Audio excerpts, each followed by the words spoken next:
lição de número 10, dia 7 de junho de 2020. Estamos na metade do ano. Algumas coisas passam rápido, né? Todos os irmãos com a revista aberta, quem não tiver revista sempre do lado de alguém, ou abra a sua Bíblia em Efésios 3, iremos estar discorrendo neste capítulo. Título da lição: A intercessão do que nos és. Textual. Por causa disso, me ponho de joelhos perante o Pai de nosso Senhor Jesus Cristo, no qual toda a família dos céus e na terra como nome. Efésios 3, 14 e 15. A verdade prática nos diz assim: devemos interceder pelos eleitos de Cristo para que eles sejam fortalecidos de poder, vivam em comunhão e exercitem o amor de Deus. A leitura bíblica em classe se encontra no livro de Efésios, capítulo 3, do verso 14 ao 21. Nos falam assim, Efésios 3, 14: por causa disso, me ponho de joelho perante o Pai de nosso Senhor Jesus Cristo. 15. O qual toda a família nos céus e na terra como o nome. 16. Para que, segundo as riquezas da sua glória, nos concede que sejais corroborados com poder pelo Espírito do homem interior. 17. Para que Cristo habite pela fé no vosso coração, a fim de, estando arraigados e fundados em amor. 18. Podeis perfeitamente compreender com todos os santos qual seja a largura e o comprimento, e a altura e a profundidade. 19. Conhecer o amor de Cristo, que excede todo entendimento, para que sejais cheios de toda a plenitude de Deus. 20. Ora, aquele que é poderoso para fazer tudo, muito mais abundantemente, além daquilo que pedimos ou pensamos, segundo o poder que nos opera. 21. A esse, glória na igreja, por Jesus Cristo, em todas as gerações, para todos sempre. Amém. Amém.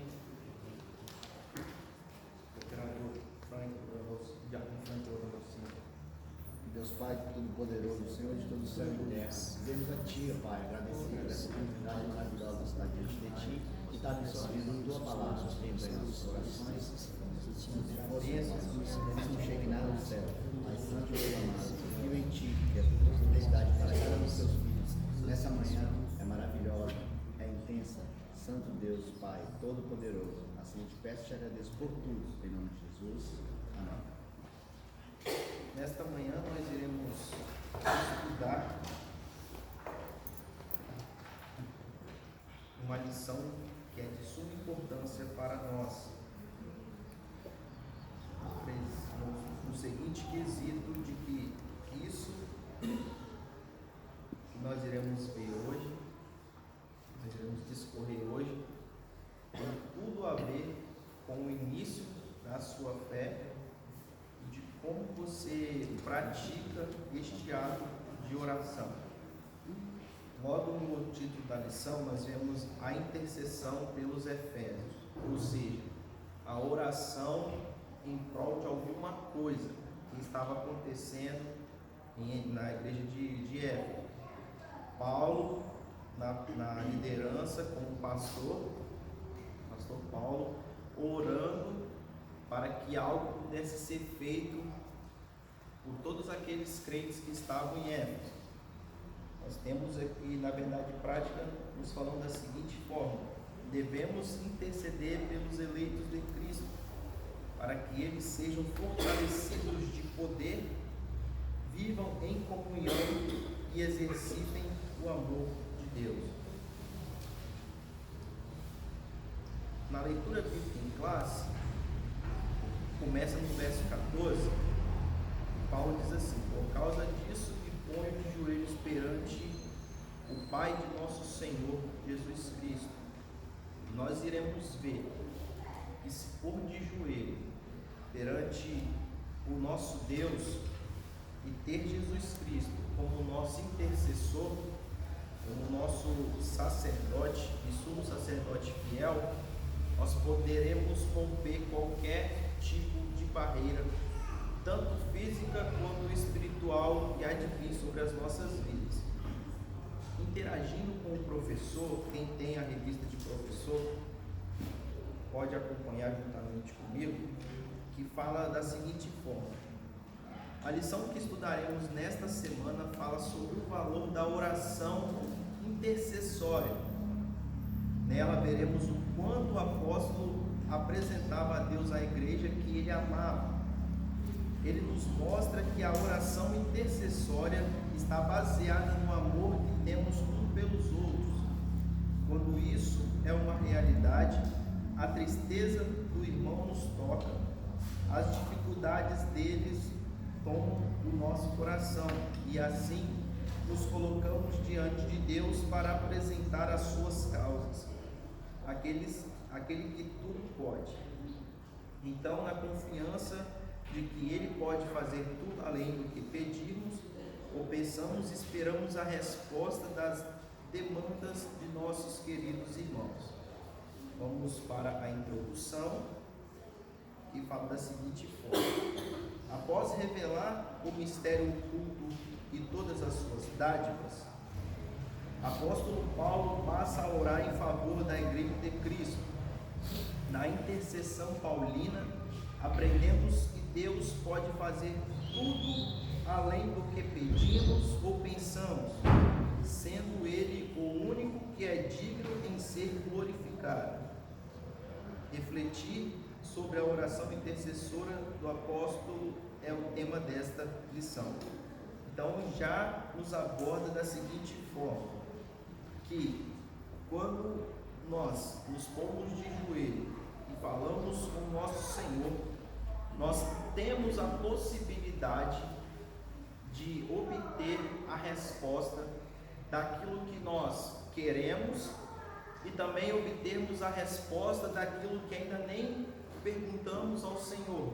Para obter uma resposta é necessário que haja uma pergunta. E muitas das vezes, quando nós nos colocamos de joelho, este ato de fé é o ato que pode decidir muitas coisas nas nossas vidas. Por isso, esta lição é uma lição muito importante, porque tudo que você precisa como ser humano, como servo do Senhor, tudo que você precisa em todas as suas áreas, ela vai requerer uma demanda de oração. Por isso nós iremos ver quais são os requisitos e os atributos intitulados por Deus através do apóstolo Paulo, para que possamos chegar com mais facilidade, para que a nossa oração possa chegar no céu e transpor várias barreiras que existem, tanto físicas quanto espirituais, para que assim, aquilo que nós pedimos aqui, o Senhor nos conceda lá em cima, nos altos céus. Com isso, eu já peço a algum irmão para que possa ler o primeiro tópico. Corroborados com o poder do Espírito. O apóstolo inicia sua oração ao Senhor com um pedido duplo: o poder do Espírito no homem interior e a presença de Cristo nos corações dos crentes. 1. As riquezas da sua glória. Paulo apresenta sua oração confiado nas riquezas de sua glória à de Deus. O apóstolo já havia declarado que Deus é o Pai da glória, cheio de abundantes riquezas de sua graça, o que significa que Ele é possuidor de todas as glórias e despenseiro de ricas e limitadas bênçãos. Em razão disso, Paulo pede para que a igreja seja fortalecida com poder, que seja habitada por Cristo, que compreenda o amor divino e tenha pleno desenvolvimento espiritual. 2. Fortalecidos com poder. O primeiro pedido do apóstolo é para que a igreja seja corroborada com poder pelo seu Espírito no homem interior. Essa petição não quer dizer que a igreja em Éfeso não tivesse o Espírito de Deus, mas que ela fosse continuamente revigorada com poder e, consequentemente, em seu fortalecimento diário. Ainda enfatiza que a única força que habita o crente a se manter firme advém do Espírito Santo, que atua no homem interior e capacita o crente a preservar e manter-se afastado do pecado e a compreender as coisas espirituais. 3. Habitados por Cristo. O apóstolo também orou para que Cristo habitasse pela fé nos corações dos santos, o que também não significa dizer que Cristo não estivesse presente na igreja de Éfeso. No versículo em questão, o verbo grego é katoiken, significa habitação permanente, em oposição à habitação temporária. Isso indica que a oração apostólica era para que Cristo habitasse continuamente na vida da igreja. Assim, o ensino apostólico ratifica que sem Cristo a igreja não pode subsistir às forças do mal. Então nós já conseguimos entender que devemos estar corroborados com o poder do Espírito Santo. Eu estava pensando hoje, eu sempre prefiro estudar, acordar cedo no domingo e estudar, que minha mente está mais limpa, está mais tranquila para absorver mais a palavra do Senhor. Porque às vezes vai estudar de noite, está cansado, está com sono e estuda de qualquer forma e não consegue entender muita coisa. Eu estava me perguntando, em certo ponto do estudo que eu estava fazendo, qual seria o tempo de validade de uma oração?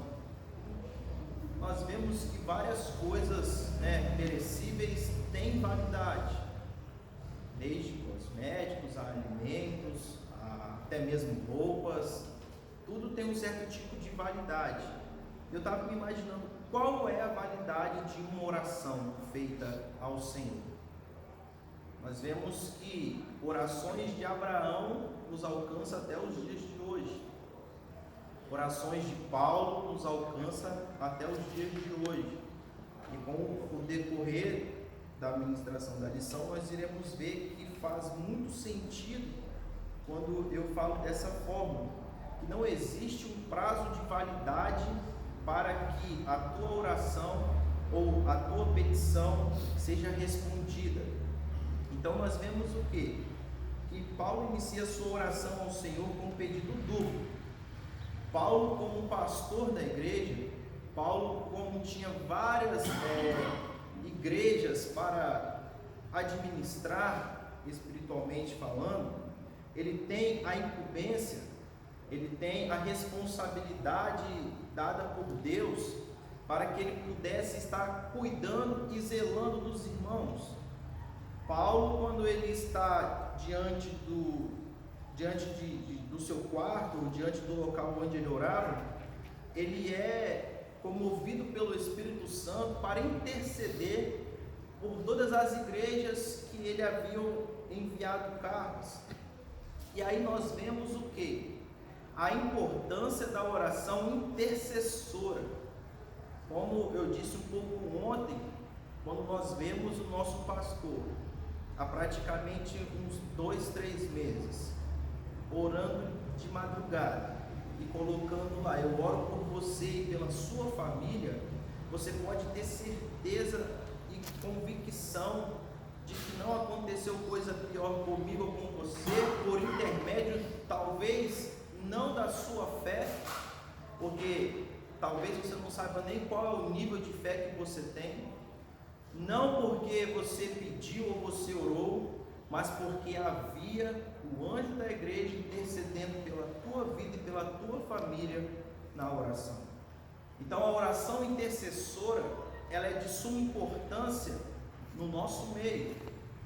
A oração intercessora, nós vamos ver aqui, ela é o que une cada um de nós, porque eu oro pela tua vida, você ora pela vida da irmã, o irmão ora pela vida do irmão, e assim o Senhor vai concedendo força, poder, vai concedendo autoridade do Espírito, para que todos nós possamos ser cheios da presença do Senhor. Eu estava pensando, e há muito tempo atrás, eu estudava em biologia, que o caule da árvore, ela tem uma importância muito grande para que os ramos possam florescer, e os ramos florescendo para que os frutos possam vir. Porque o caule ele tem a função de ligar uma coisa com a outra coisa. E quando nós nos deparamos com a oração paulina, ou com os momentos que Paulo orava, intercedia pela igreja, são os mesmos pensamentos que nós devemos ter nos dias atuais. Que a nossa oração, ela está sendo ligada aqui na terra para chegar diretamente aos céus.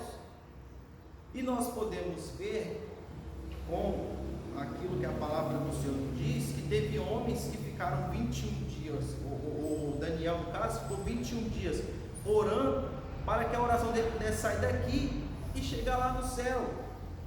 E muitas das vezes nós pensamos que 5 minutos de oração trará a resposta que estamos precisando, quando muitas das vezes 5 minutos a oração nem saiu da sua boca direito e talvez nem passou o teto da tua casa.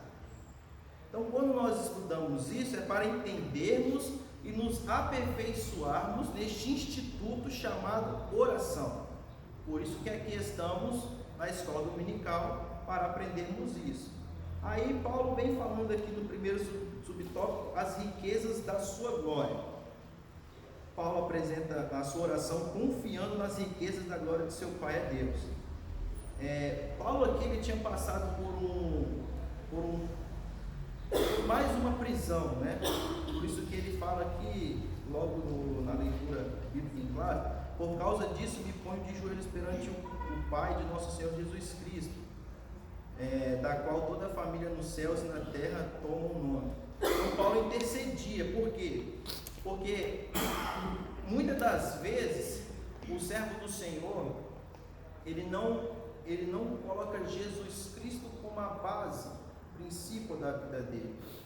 Muitas das vezes o servo do Senhor, ele coloca um outro servo do Senhor como a base do evangelho dele. E Paulo, sabendo disso e conhecendo isso, Paulo agora transfere o poder que ele tinha, Paulo ele transfere a unção que ele tinha, Paulo ele transfere a fé que ele tinha, a convicção que ele tinha para os irmãos que estavam longe, porque Paulo, pelo que me parece, eu busquei entender, ele estava preso talvez, ou estava saindo de uma prisão, e esses irmãos, porque ele intercede, estavam em lugares distintos, lugares longe. Então a oração, ela tem poder de atingir lugares longe. A oração, ela tem o poder de sair daqui do Padre Gabriel e operar, e através da oração, a operação de milagre acontecer lá na África, por exemplo, porque não existe limites que possam deter ou que possam parar a oração do justo. E é assim que nós aprendemos nesta manhã. Então ele fala que ele estava passando por um momento complicado, e talvez muitos dos irmãos, como nós vemos em Atos, depois nós vemos Pedro também, quando estava preso, precisavam continuar em constante oração, e Paulo continuava em constante oração para que Deus pudesse encher de poder, de graça, como eu já disse, a vida dos irmãos que estavam na igreja de Éfeso. Aí nós vemos da seguinte forma, o que significa que ele é possuidor de todas as glórias, falando de Deus, né? E dispenseiro de ricas e ilimitadas bênçãos. Em razão disso, Paulo pede para que a igreja seja fortalecida com o poder, que seja habitada por Cristo, que compreenda o amor divino e tenha pleno desenvolvimento espiritual. Então nós podemos elencar aqui que Paulo ele pede coisas específicas ao Senhor, ou como ele diz, a Deus, e Jesus Cristo faz o intermédio, é o caule que leva, né, a oração, a intercessão até os céus. É fundamental nós, quando vamos orar ao Senhor, nós temos as petições, como eu digo aqui, as petições definidas. Quando se trabalha no direito, que nós pedimos, né, damos entrada numa petição, nós pedimos algo específico. Você quer receber danos morais que fizeram contra você. você. Você tem que especificar o que você quer. Eu requero que, sei lá, 20 mil reais. E o juiz vai chegar diante do juiz, o juiz vai fazer o balanceamento e vai ver se de fato o seu pedido faz jus àquilo que de fato aconteceu. Então, no direito, as coisas elas têm que ser bastante específicas, você tem que pontuar cada coisa. Paulo, ele era um conhecedor. Quando Paulo utiliza aqui corroborados, arraigados, são termos jurídicos, ele era doutor. Paulo, ele tinha um conhecimento muito vasto. E Paulo, quando ele começa a pontuar, eu acredito que, se eu for parar para analisar isso aqui, eu vejo que por ter bastante conhecimento, por ter bastante formação superior, formações, como se diz, eclesiásticas, ele tinha uma forma diferente de falar com o Senhor. Ele tinha um conhecimento muito mais profundo do que os outros irmãos. E quando ele tem um conhecimento muito mais profundo, ele encurta o caminho de acesso ao céu.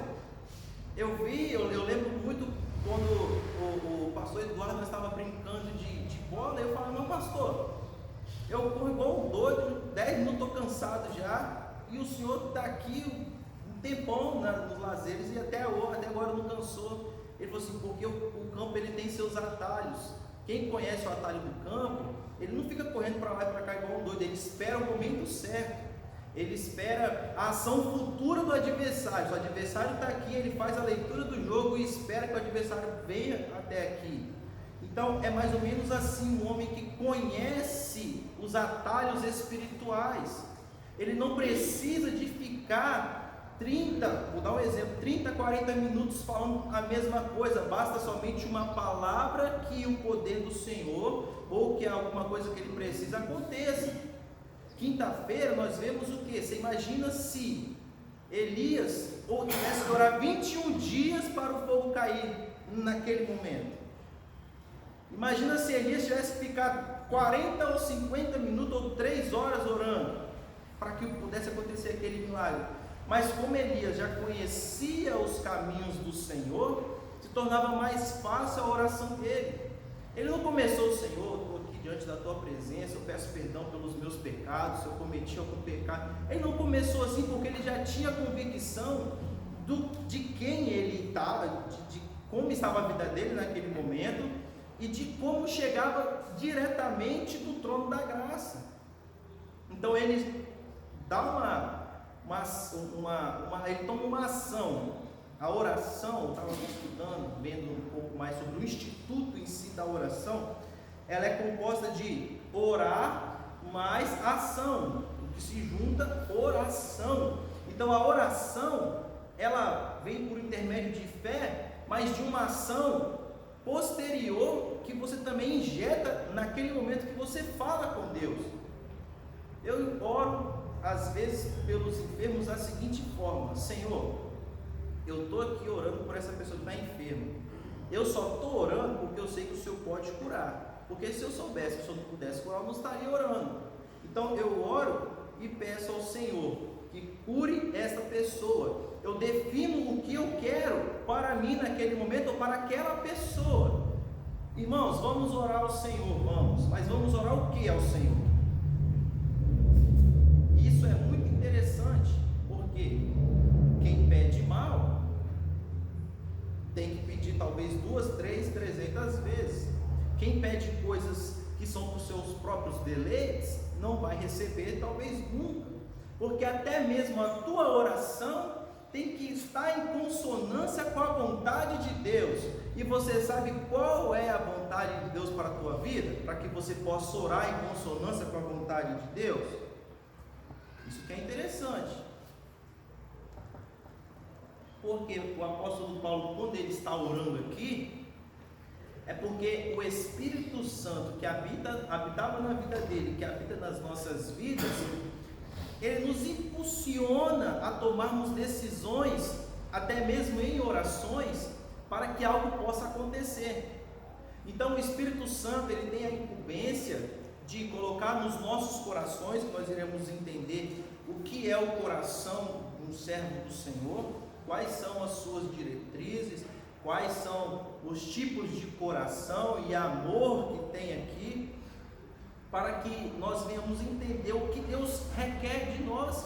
E se compreendermos esta lição, nós iremos nos aperfeiçoar cada dia mais na oração, e uma vez que estamos aperfeiçoados na oração, maior é as bênçãos de Deus para as nossas vidas, porque Paulo ele pediu o quê? Que a igreja fosse fortalecida com poder. Então Paulo dobrou o joelho e falou: Senhor, Deus de Israel, vai saber o que ele falou, eu quero que a minha igreja seja fortalecida com poder. Ele determina, quando ele determina, ele chega com convicção diante de Deus, o que ele quer diante de Deus.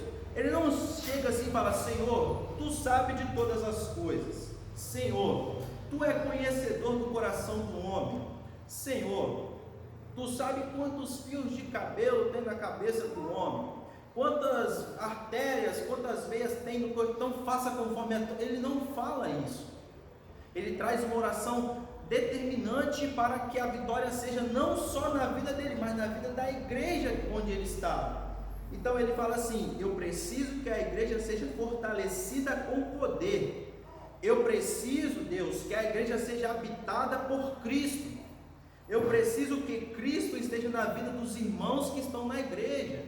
Eu preciso que o amor divino preencha e que o pleno desenvolvimento espiritual aconteça dentro da igreja, aonde eu presido, ou aonde eu estou visitando, ou aonde eu estou mandando essa carta. Eu preciso que a unção do Senhor, que o poder do Senhor, que a ação do teu Espírito seja sobre a igreja. Nós vemos o quê? Em contrapartida, se olharmos pelo outro lado, nós vemos que talvez aquele irmão que é novo convertido não tenha a mesma sabedoria para fazer esta oração, que talvez aquele irmão que não tem fé, ele não tem, nem como não tem fé, nem vai fazer essa oração. Mas se houver alguém que tenha fé, que tenha o pleno conhecimento da ação de Deus, que conheça os passos do Senhor, que conheça as vontades do Senhor para a igreja dele, o milagre vai acontecer, porque é fácil entendermos. Nós vemos da seguinte forma: a igreja ela é de Cristo, o rebanho é de Cristo, o pasto que aqui estamos, se somos ovelhas, o pasto é físico, mas o alimento é espiritual. O pastor está na direção do rebanho de Cristo. O pastor deve colocar o teu coração sobre o rebanho para saber o real estado do rebanho. Então, quando o pastor coloca o teu coração, Paulo coloca o coração diante do rebanho de Éfeso. Eles eram servos do Senhor, eles não tinham muito problema, pelo que se vê, eles tinham constantemente a presença do Senhor. Só que Paulo coloca o teu coração sobre o rebanho e sente o que o rebanho sente. E quando ele sente o que o rebanho sente, ele vê o que ele precisa pedir para Deus, para aquele rebanho. E é isso que ele fala, que a oração tem esse poder de preencher aquilo que falta na tua vida. A oração bem feita, ela pode mover céus e terra. Deus pode fazer o que for ao seu favor, desde que você consiga orar perfeitamente diante do Senhor. Aí no segundo subtópico nós vemos o quê? O primeiro pedido do apóstolo era para que a igreja seja corroborada, ou seja, que seja confirmado aquilo que ele está pedindo. Senhor, eu preciso que o Senhor confirme o que eu preciso. Eu preciso que a porta seja aberta. Eu preciso que o Senhor confirme esta vitória na minha vida. Quando a pessoa chega, é interessante, eu já comentei um pouco assim com o diácono David, a gente conversa muito. Não é colocar Deus na parede, porque não tem parede que resista ao Senhor. E por ele ser um ser invisível, então para que parede física? Não é colocar Deus na parede. Ninguém consegue colocar Deus na parede. Se você quiser colocar Deus na parede, você não tem condições de colocar Deus na parede. Mas é você fazer desafios com Deus. Senhor, é tu mesmo? Então quero ver. Não é aquele negócio assim, se Jesus está aqui, o telefone vai cair e vai parar de filmar. Se Jesus está aqui, vai piscar 3 vezes ali a luz e aí vai acontecer alguma coisa. Não, são coisas definitivas e que venham e que possa acontecer para a edificação da igreja. Então o apóstolo Paulo ele coloca assim: eu quero que o Senhor confirme o poder através do teu Espírito dentro do homem interior. Jesus, ou Deus, eu preciso que a ação do teu Espírito possa preencher aquele homem interior. Talvez era um diácono, talvez era um presbítero, talvez era um pastor auxiliar, talvez era um pastor que estava na direção de alguma dessas congregações, ou talvez era da igreja toda. Por quê? Uma vez que o homem interior está convicto de quem é Deus, uma vez que o homem interior está em inteira ligação com Deus, uma vez que o homem interior está cheio do poder de Deus, não há nada exterior que possa parar aquele homem. E essa era a visão de Paulo. As pessoas que estavam lá, os irmãos daquela igreja, talvez nunca tinha pedido: Senhor, preencha o meu ser interior. Eu acho que eu nunca fiz essa oração. Senhor, preencha dessa forma, preencha o meu ser interior, para que tudo aquilo que foi exterior, eu nunca fiz essa oração em si. Mas ele fala o quê? Ele pede com poder, e que para que o Espírito Santo pudesse encher o homem interior. E essa petição não quer dizer que a igreja em Éfeso não tivesse o Espírito de Deus. Então, ela tinha o Espírito de Deus. A presença do Senhor era constante, mas era necessário que o homem interior tivesse fortalecido. Por quê? Quando há fortalecimento no homem interior, se todos nós que estamos aqui estamos com o mesmo fortalecimento, não há nada que possa impedir a ação de Deus nas nossas vidas. Aí vemos o que ele fala: mas que ela fosse continuamente revigorada com poder e consequentemente em seu fortalecimento diário. Aí nós viemos para o grupo de domingo. O poder do Senhor é sobre as nossas vidas. O homem interior ele é cheio, a convicção de que segunda-feira o milagre vai acontecer, está ali, você está com certeza, convicção, mas quando você acorda na segunda-feira, você já se sente desanimado, você já se sente, conforme a gente fala às vezes, hoje acordei meio desviado. O que Paulo pede é que haja vigor constante, é que haja fortalecimento diário, é que haja coragem diária para vencer aquilo que está por vir sobre as nossas vidas.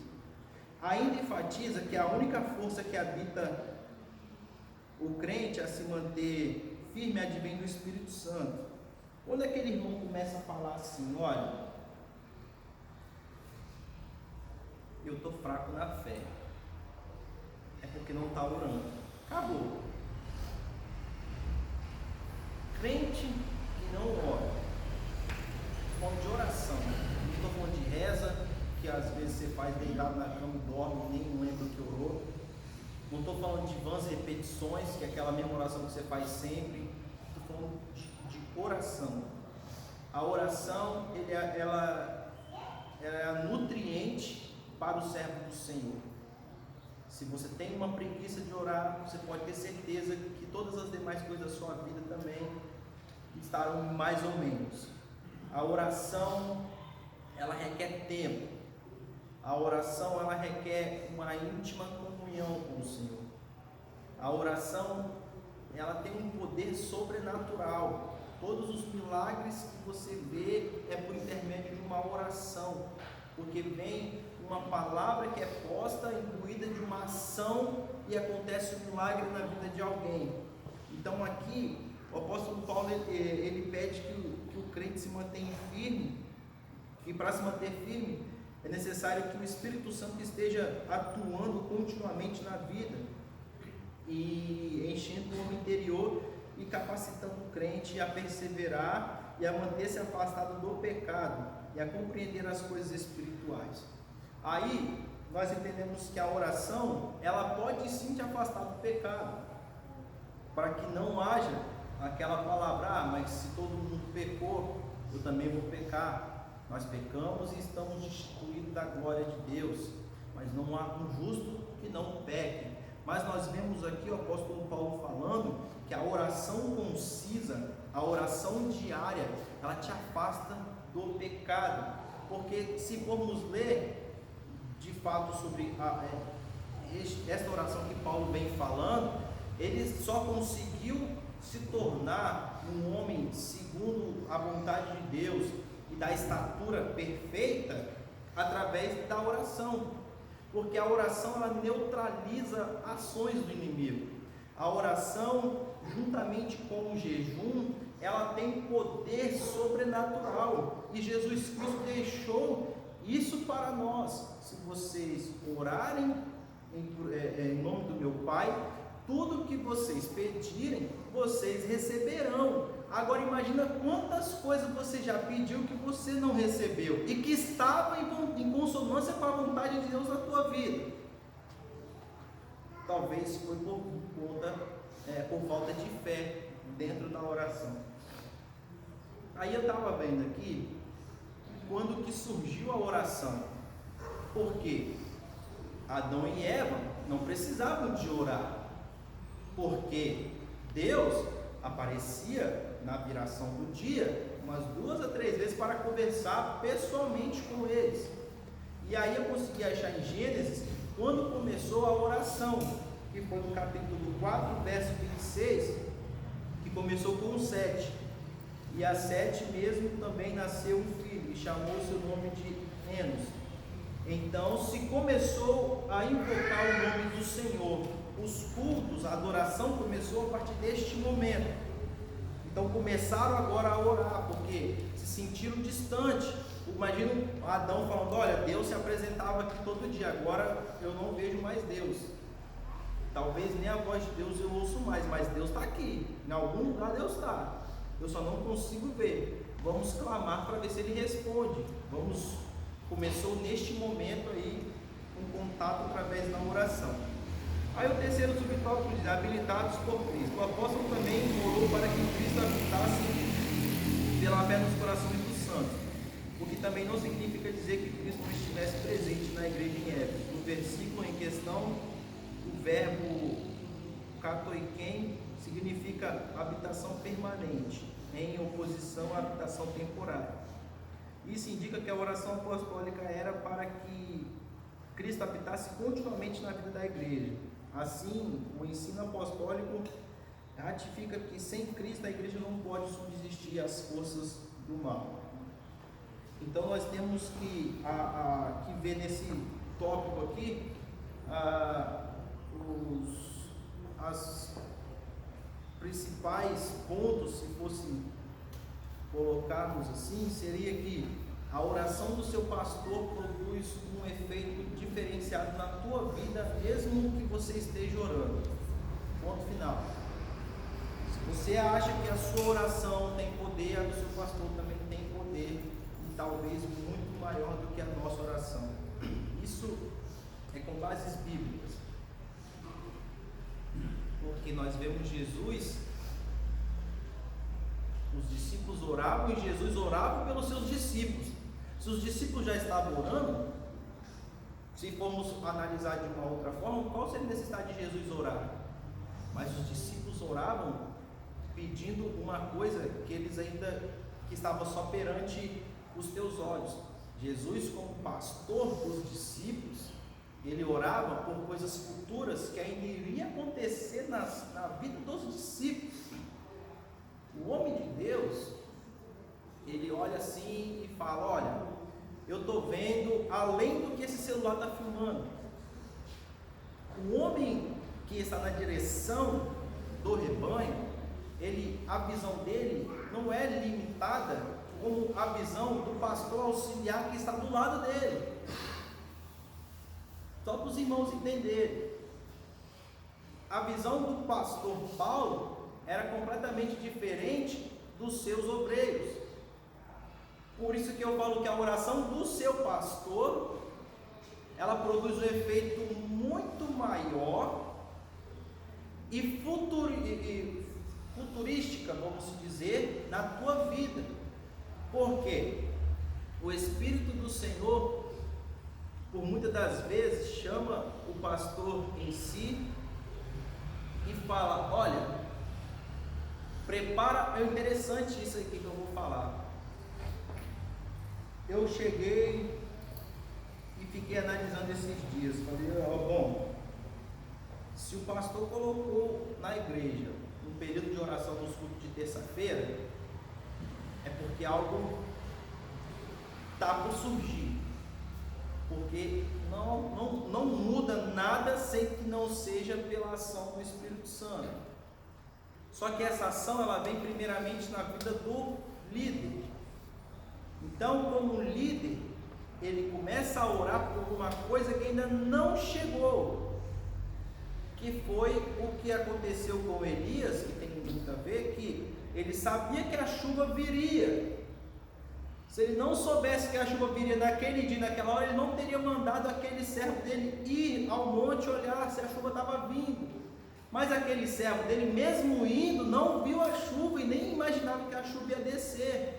Mas o homem de Deus sabia o que iria acontecer. Então o homem de Deus, nós somos seres humanos, e vamos ver aqui um pouco que nós jamais iremos entender a mente de Deus, por maior que seja o teu estudo teológico, por maior que seja a revelação que o Espírito Santo já te deu, inspirada, pode ser o que for, mas você jamais vai conseguir pensar 1% do que Deus pensa. Você pode imaginar e pensar tudo que você, com a sua mente limitada, tente imaginar, mas você nunca vai conseguir adivinhar o que Deus vai fazer se Ele não te falar. Então essa é a importância. Eu coloquei aqui o fortalecimento do interior do homem através da oração pastoral produz um efeito diferenciado dentro da igreja. E agora nós vamos para o segundo tópico. Já pode ler o segundo e o terceiro também. Arraigados e fundados em amor. O amor é a mensagem central do Evangelho de Cristo. Um dos propósitos da oração de Paulo foi para que a igreja entendesse e exercitasse o amor de Deus. Amor, a virtude cristã. Nas escrituras, o amor é a virtude divina. Aquele que não ama não conhece a Deus, porque Deus é amor. Foi por amor que Cristo se entregou para o resgate da humanidade. O amor é o resumo da lei e dos profetas, o sinal dos discípulos de Cristo, a prova da filiação com Deus, que deve ser expressa por meio de atitudes concretas. O amor é a maior de todas as virtudes, no princípio que norteia o discípulo. Se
preciosa intercessão em favor da igreja, o apóstolo ensina que Deus é capaz de fazer muito além do que pedimos e que o Eterno deve ser glorificado para sempre. A direção das bênçãos de Deus.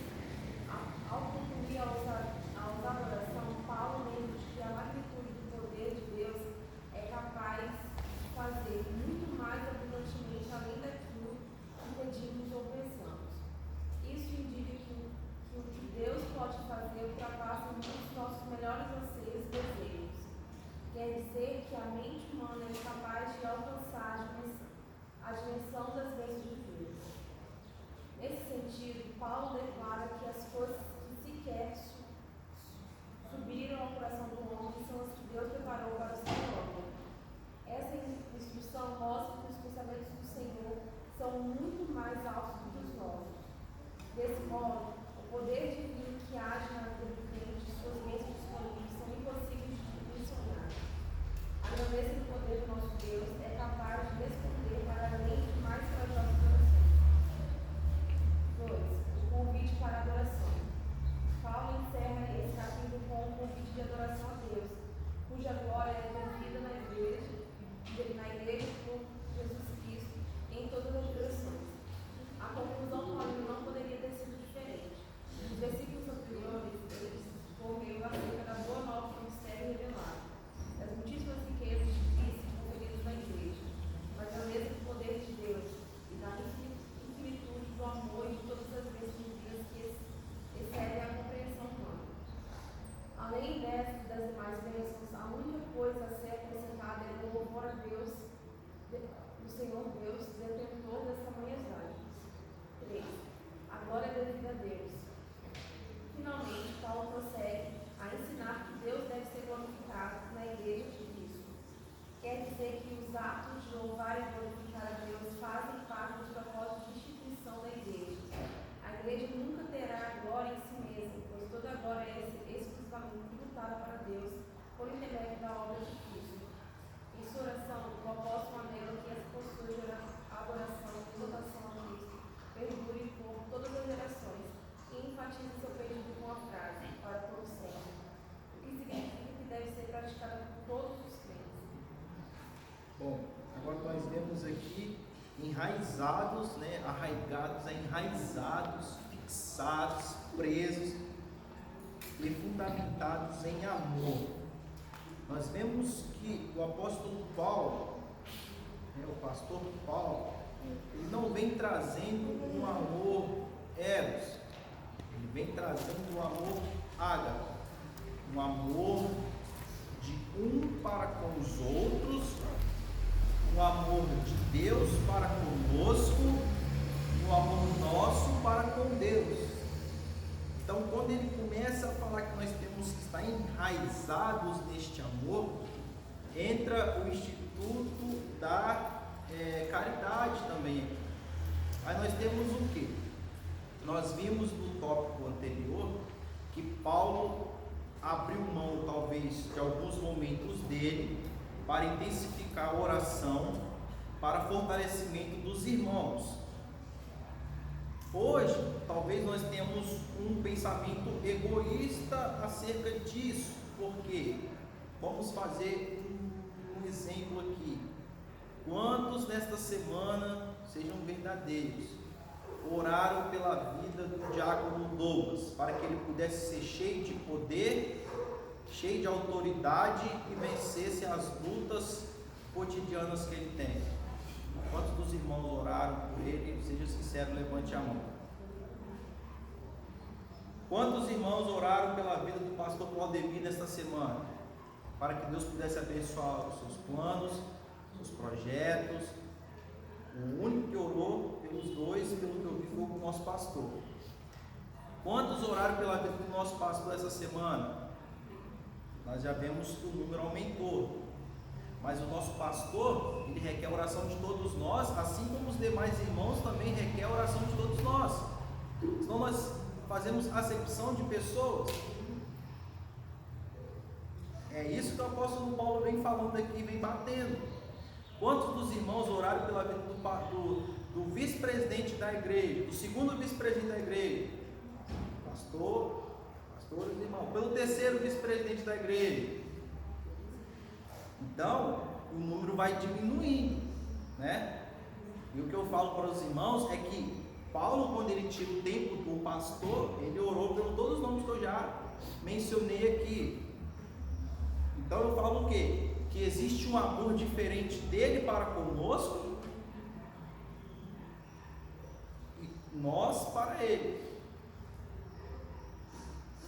Acho que os irmãos conseguem compreender o que eu estou falando.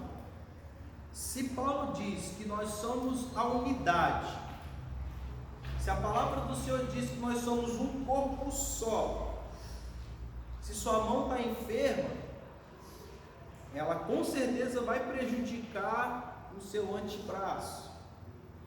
Aí você não ora pela tua mão, deixa a tua mão enferma e você fica sem utilizar esse braço. É um pensamento errôneo, porque se nós somos um corpo de Cristo e cada um tem a sua função na obra do Senhor, é necessário que todos nós venhamos nos amar. E Paulo vem falando isso. Eu me dispus nas minhas madrugadas, nas minhas prisões. O cara estava preso. O cara preso talvez ia pensar em outras coisas, ia talvez pensar em escrever mais uma das suas epístolas, mas ele pensou em orar por aqueles irmãos que estavam lá. Nós vemos Pedro preso e a igreja se prontifica em fazer uma intercessão pela vida do apóstolo Pedro. E através daquela oração as cadeias se abriram, o milagre aconteceu e também fizeram pela vida de Paulo.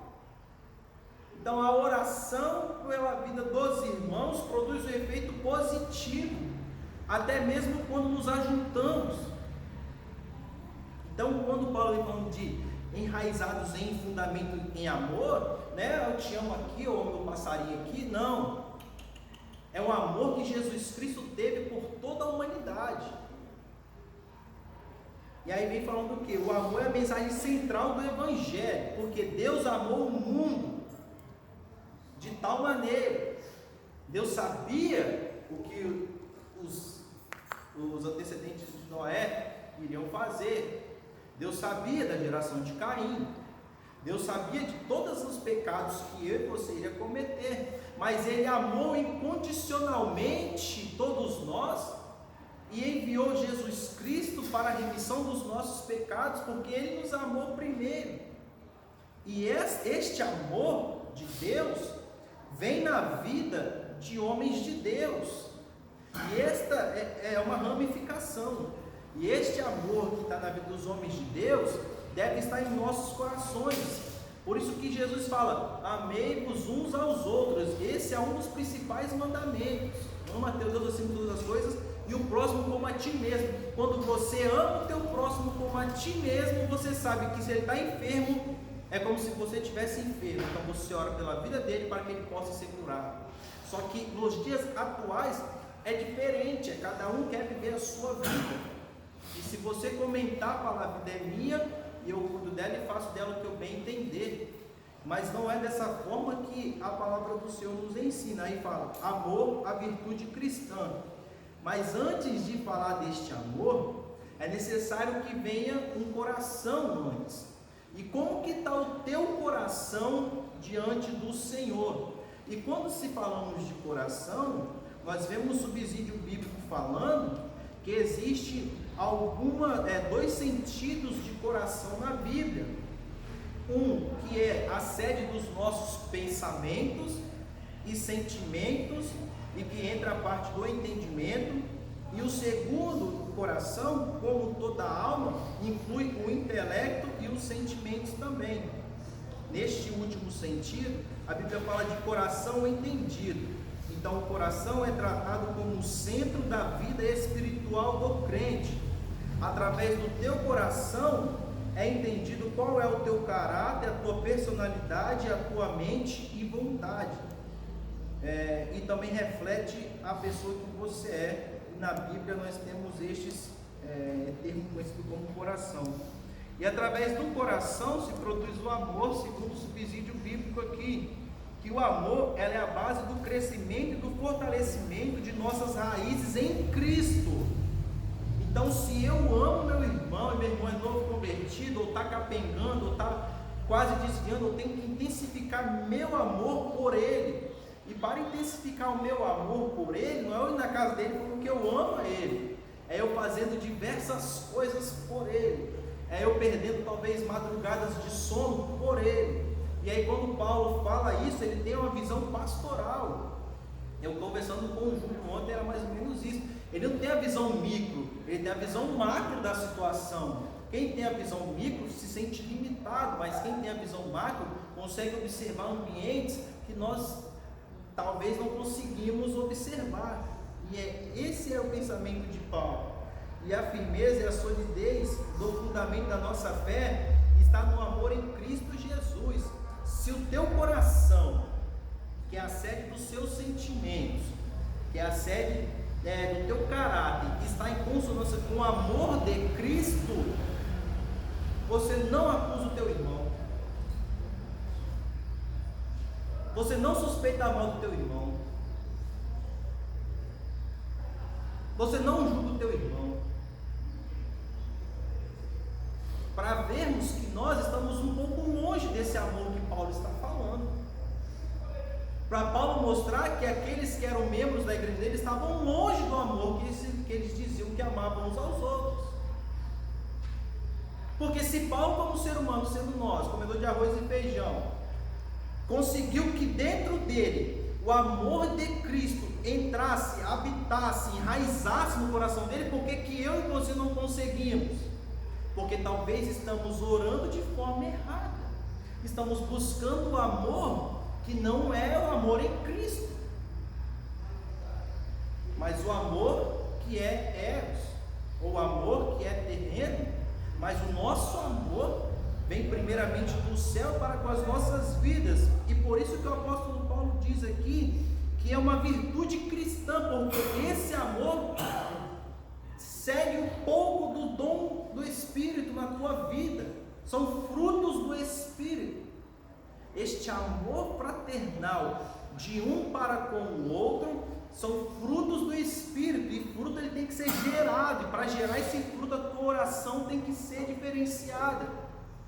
Se você falar que você ama o teu próximo e você suspeita mal, você não condiz com o amor que é do amor ao próximo.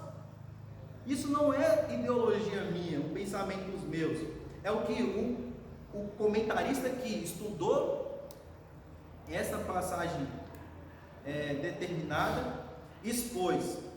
É o que quem lê, e de acordo com a revelação do Espírito, tem um entendimento. Eu estava conversando muito sobre a Bíblia ontem com o Júlio, ele também tem um entendimento muito bom da Bíblia. Então, é assim, a Bíblia ela é universal. Na China, na Inglaterra, nos Estados Unidos, a Bíblia é a única. Não tem como eu falar, não, esse amor de Cristo ele é diferente lá no Brasil, porque o povo lá é mais complicado de se lidar. Não, não, ela é una, ela é única.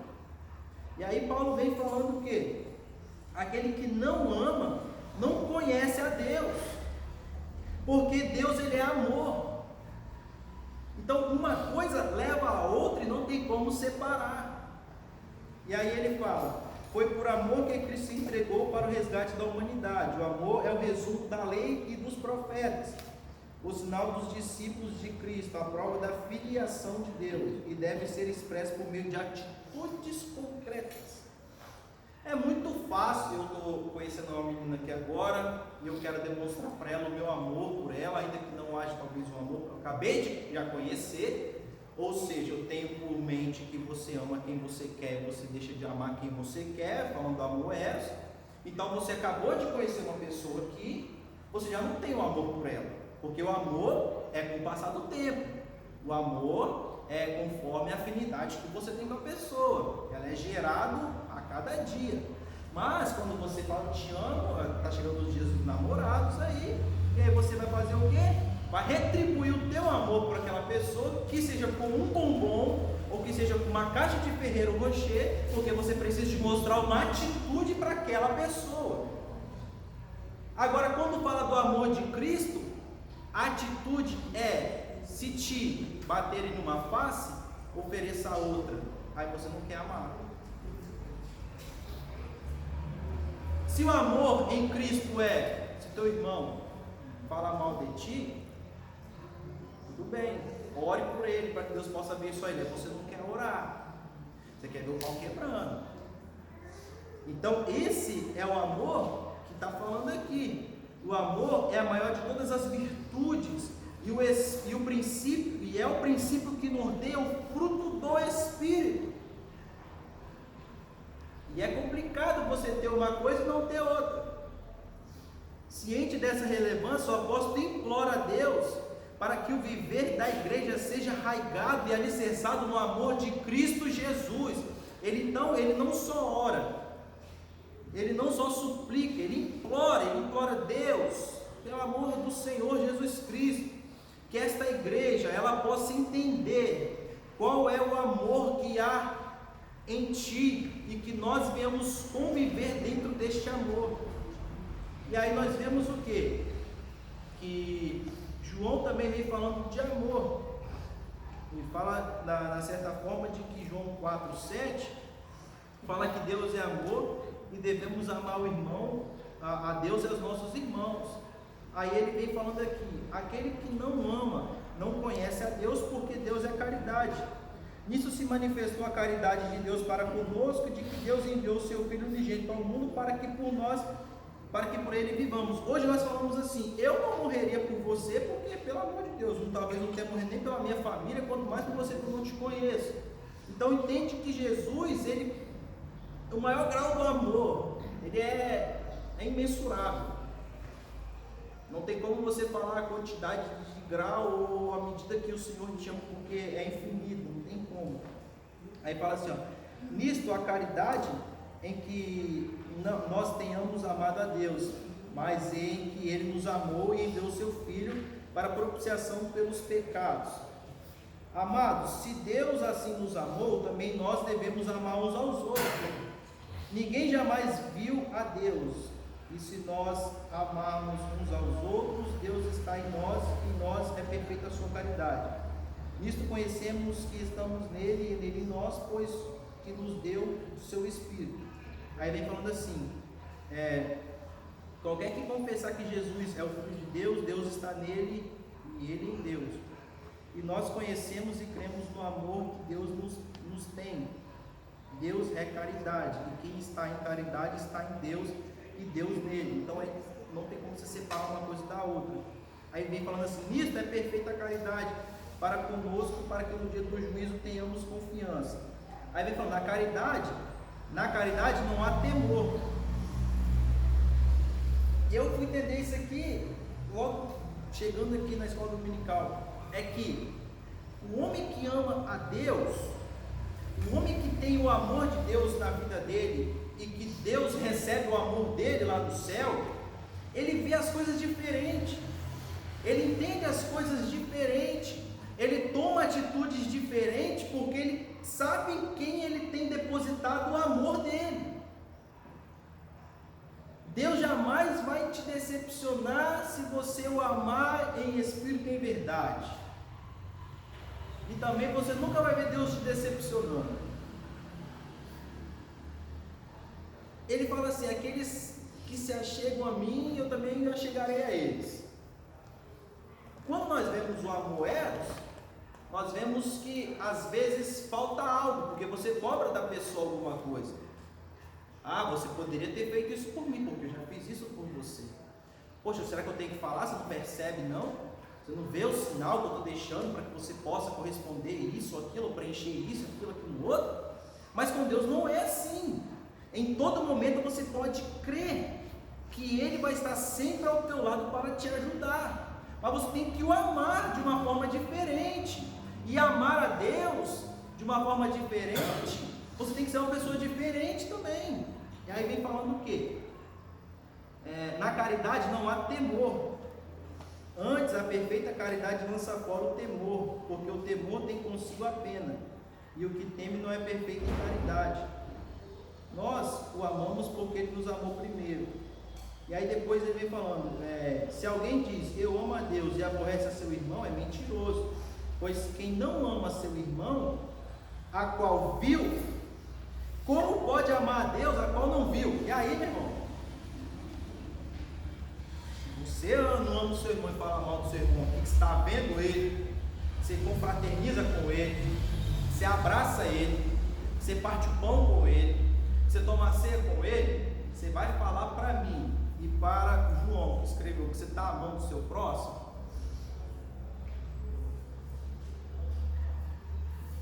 O problema é o seguinte: o ser humano pensa às vezes igual camarão. Ele quer que o amor das pessoas seja na vida dele, mas o amor dele para com outras pessoas nunca acontece.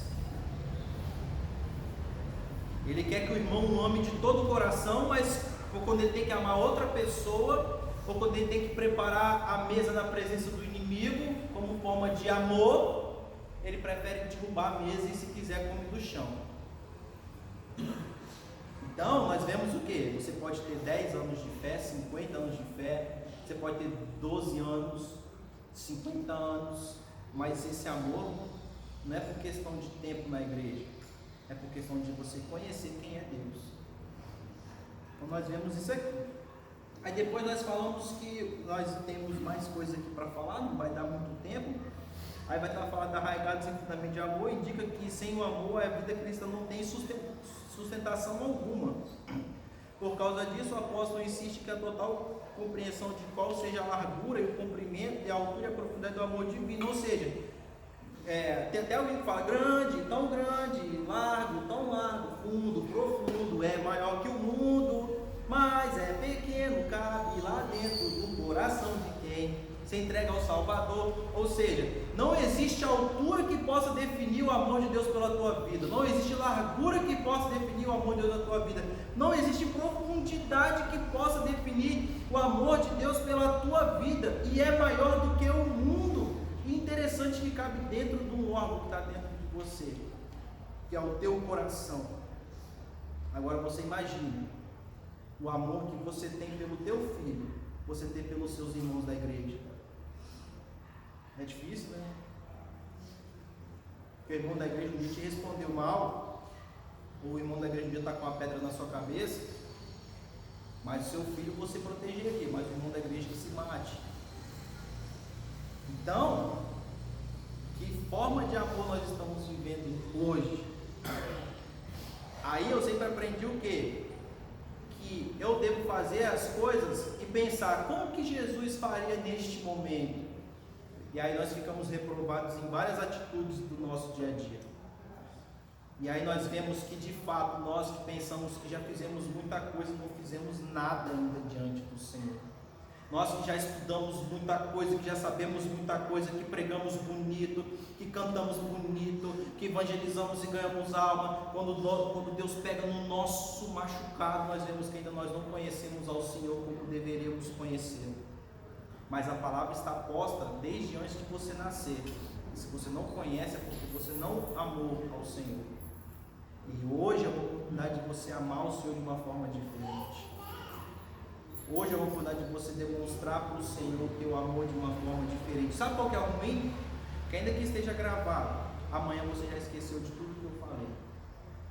E você volta a viver, e quando tem uma lição igual, você fala, nossa, aquela lição foi muito boa. Mas você está esperando a próxima para saber como é que é, para ver se você muda de verdade ou não. E aí, nós temos a intensidade do amor de Cristo, consciente de que somente o Espírito pode fazer entender e experimentar a grandeza do amor de Deus. Paulo pede para que os crentes conheçam a intensidade do amor de Cristo. Os irmãos conhecem a intensidade do amor de Cristo? Os irmãos sabem o que Cristo faria por você? Meu irmão, se a situação na tua casa está difícil, o que o Senhor pode fazer por você? Se Deus já entregou o seu Filho que Ele amava por amor das nossas vidas, por que Ele não vai resolver essa simples questão que tem na tua vida? O grande problema é que nós queremos que Deus resolva da forma que nós queremos que Ele resolva, mas Ele vai fazer aquilo que é melhor para Ele. Nós vemos aqui, Paulo pede para que os crentes conheçam a intensidade do amor de Cristo. Aí vai, o apóstolo sabe que o esforço humano não pode atingir essa meta. E o Paulo é consciente de que o ser humano jamais vai conseguir amar como Jesus amou, como Deus nos amou. Assim, ele acrescenta esse pedido à oração para que os crentes sejam cheios de toda a plenitude de Deus. Aí nós vemos aqui no terceiro rapidinho, que Deus é capaz de fazer muito além do que pedimos e que o eterno deve ser glorificado para sempre. Então nós conseguimos entender que o que o Senhor tem para as nossas vidas é muito além do que os nossos olhos já viu ou já ouviu. E só finalizando esse tópico do amor, que envolve a caridade, nós temos aqui no livro de Coríntios, capítulo 13, falando que a suprema excelência da caridade. Por muito tempo da minha vida, é óbvio que não foi hoje que o meu pensamento mudou, mas eu pensava que isso aqui que nós vamos ler é para com os homens, assim, de amor, né? Não, o amor tudo supera. A gente sempre viu isso nos negócios de casal, o amor é isso, aquilo, outro. Só que esse amor que Paulo está falando é um amor completamente diferente do que as pessoas às vezes querem colocar. Porque vem a suprema excelência da caridade, ou seja, a caridade é o amor que nós temos e não o amor eros, mas o amor ágape. Então muda completamente o contexto da história. Aí vem falando assim: ainda que eu falasse a língua dos homens ou a língua dos anjos, não tivesse caridade, seria como um metal que soa ou como um sino que tine. Ainda que tivesse o dom de profecia, conhecesse todos os mistérios, todas as ciências e ainda tivesse toda a fé, de maneira tal que transportasse os montes e não tivesse caridade, de nada seria. A caridade ela é sofredora, então é necessário sofrer pela obra do Senhor sem deixar de amar. A caridade é benigna, a caridade não é invejosa. Se você tem inveja, você não está com esse amor todo por Cristo. A caridade não trata com leviandade, não se ensoberbece. Se você se ensoberbeceu em algum momento, é porque ainda falta você chegar mais um pouquinho, falta você ganhar mais um pouquinho do amor de Cristo. Não folga com a injustiça, mas folga com a verdade. Tudo sofre, tudo crê, tudo espera, tudo suporta. Quando fala tudo sofre, tudo crê, tudo espera, tudo suporta, essa mensagem, se você parar para ver, é reportada ao povo de Israel. Tudo esperou. Por quantos anos esperaram a promessa do Senhor na vida deles, saírem do cativo? Tudo crê. Quando eles creram que ainda que passasse 400 anos ou não sei quantos anos, ia acontecer. Tudo espera, eles esperaram com paciência. E tudo suporta, eles suportaram diversas coisas por amor de Cristo. E é isso que fala. Você vai sofrer, mas você tem que continuar amando a Cristo. Aqui, se você parar para olhar direitinho, Paulo não está falando do amor de um homem para com uma mulher, o amor do não é completamente errôneo se você tem esse pensamento, porque Paulo primeiro não tinha esposa, não tinha mulher, ele fala perfeitamente o que? A caridade nunca falha, mas havendo profecias serão aniquilados, e aí vem mudando para outras coisas espirituais. Mas eu falo para você que a excelência da suprema caridade, olha, aqui na minha Bíblia de Estudo fala, essa seção descreve o amor divino através de nós como atividade e comportamento, e não apenas como sentimento ou motivação interior, os vários aspectos do amor de Deus para com as nossas vidas, se resume a isso aqui. E aí nós vamos para o terceiro, finalizando, e vem falando assim: Deus é capaz de fazer muito além do que pedimos e que o eterno deve ser glorificado para sempre. O que você tem pedido a Deus hoje? É o suficiente para você? Se não é o suficiente, não se preocupe. O que os teus olhos não viram, o que os teus ouvidos não ouviram, que não chegou ao teu coração, é o que Deus tem para você. E aí eu falo para você, se Deus tem coisa grande para você, como que você vai entender que Deus tem coisa grande para você? Quando você de fato conhecer quem é Deus na sua vida. Tem homem que você conversa com ele e fala assim: eu tenho convicção do que Deus vai fazer. Tem homem que ouve isso e fala assim: rapaz, será que esse cara tem convicção mesmo? Tem outro homem que ouve e fala assim: rapaz, eu não acredito no que ele está falando não. São homens iguais, na mesma matéria, só que conhecem a Deus de forma diferente. E aí fala aqui, muito mais abundantemente, além daquilo que pedimos ou pensamos, Deus pode nos conceder. Isso indica que Deus pode fazer ultrapassar em muito os nossos melhores anseios e desejos. Se você anseia ser um cara milionário, Deus pode fazer você ser um cara bilionário. Se você anseia ser um homem cheio de poder, Deus pode fazer você flutuar nas nuvens. Então é muito além, não tem como imaginarmos o que Deus quer para nós. Hoje talvez nós temos o medo de falar assim, será que eu faço isso? Será que vai dar certo? Meu Deus, mas eu sei que eu tenho que colocar o pé e Deus coloca o chão. Talvez Deus não vai colocar só o chão, não, Ele vai te dar a estrada inteira para você caminhar, porque você não sabe o que Ele tem para você. Mas tem homens que sabem até certo ponto que Deus tem preparado para eles. E esses homens, eles têm um poder ativo diferente. Eles tomam a decisão mais rápido do que outros.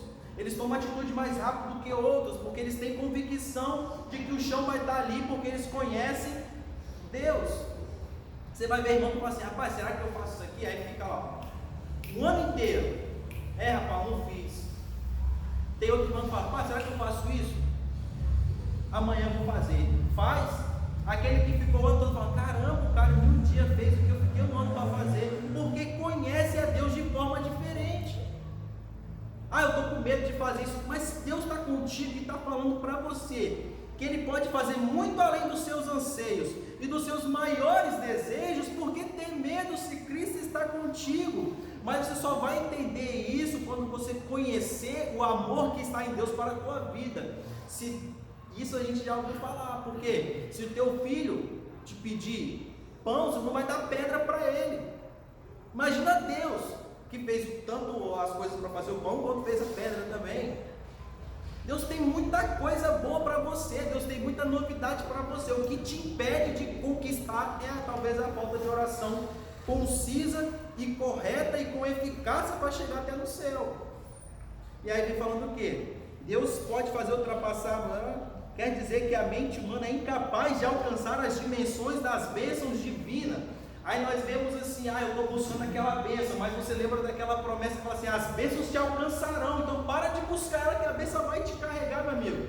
Como uma onda do mar carrega um peixe ou qualquer outro tipo de coisa. O problema é que nós temos um Deus muito grande, mas a nossa fé às vezes é muito pequena no Deus grande que nós temos. Aí nós nos sentimos limitados de conseguirmos uma bênção do nosso Deus que é poderoso e que já garantiu a bênção para as nossas vidas. Aí falar, não, eu sou limitado, então Deus não vai fazer isso para mim, Deus vai fazer para aquele irmão, porque aquele irmão é mais inteligente, porque aquele irmão é esse, aquilo, outro. Eu sempre ouvi meu pai falando assim, a vitória não é dos mais inteligentes ou dos mais fortes, mas daqueles que aproveitam a oportunidade. Deus coloca a oportunidade na minha, na tua vida todos os dias, mas o que a gente fala? Eu não consigo, eu não posso, eu não vou, eu não tenho capacidade para fazer isso aqui. Mas nós esquecemos que Deus pega aqueles que não são para colocar em lugares que eles jamais imaginariam ir. Paulo jamais imaginou na vida dele ser quem ele virou. Se hoje Paulo tivesse vindo aqui e ele pudesse olhar para trás e falar, rapaz, eu jamais imaginei que Deus iria fazer isso na minha vida. Moisés, quando tinha 5 anos, jamais imaginou que Deus ia fazer na vida dele. Moisés jamais sonhou em abrir o mar vermelho. Moisés jamais pensou nisso, mas aconteceu na vida dele. Por quê? Porque ele cria em Deus, ele tinha